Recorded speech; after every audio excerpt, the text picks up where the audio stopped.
สวัสดีพ่อแม่พี่น้องว่าพ่อกันอีกแล้วมื้อนี้กับข้าวพนักงานอีกแล้วพี่น้องปองป่ายเบิดสุขุมสุขคนเด้อพี่น้องเด้อ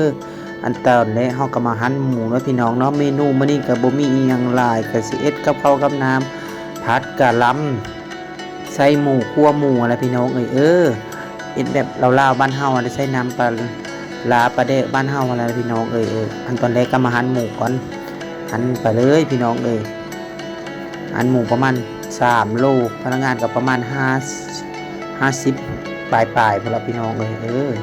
เอาก็เป็นนั่นคนรับผิดชอบทำกับข้าวนะจ๊ะแล้วก็มาหั่นผักกะหล่ำจ้อจ้ากะหล่ำเป็นหัวพี่น้องเตรียมหั่นแล้วก็สิเตรียมไปล้างน้ำล้างอย่างเรียบร้อยเพื่อสิมาเตรียมผัดหรือว่าคั่วกันแบบน้ำจะรอแบบบ่ต้องน้ำหลายนะแบบมันคั่วแบบบ้านเฮาคั่วใส่น้ำปลาแบบหอมนั่นเนาะเอาใส่ผักหอมป้อมแน่แล้วก็ผักบัวแน่จังน้อยพอมันเป็นเจาะแจ๊ะนั้นให้พนักงานกินเนาะส่วนหลายก็มีแต่เฮ็ดอาหารลาวๆอาหารไทยเฮาบ่ค่อยถนัดปานใดนะพี่น้องเนาะเฮาก็หั่นไปเลย2 หัว3 หัวก็ว่ากันไปเป็นกองเนาะนะพี่น้องหั่นหมดเลยแต่สิพออันเพิ่นกินเนาะเวลาเอกกับข้าวพนักงานหลังจากที่เฮาหั่นเสร็จเรียบร้อยแล้วก็มา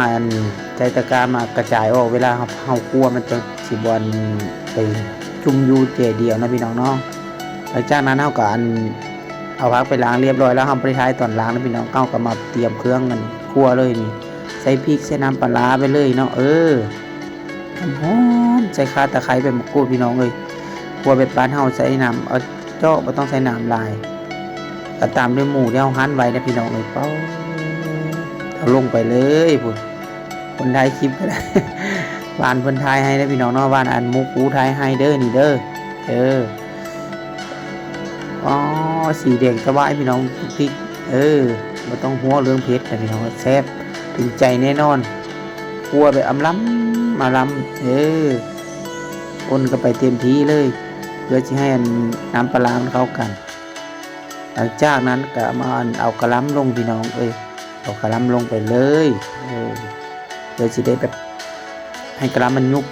ใส่เมื่อทันพร้อมกันทีเดียวมันสิบ่เต็มมันก็เต็มหม้อพี่น้องคนบ่ได้เฮาต้องใส่ทีละน้อยเอาเอา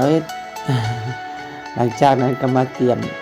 ผักหอมป้อมแล้วมันยุบแล้วก็ได้พี่น้องหอมป้อมผักบัวลงไปเลยเห็นบ่กินนี่หอม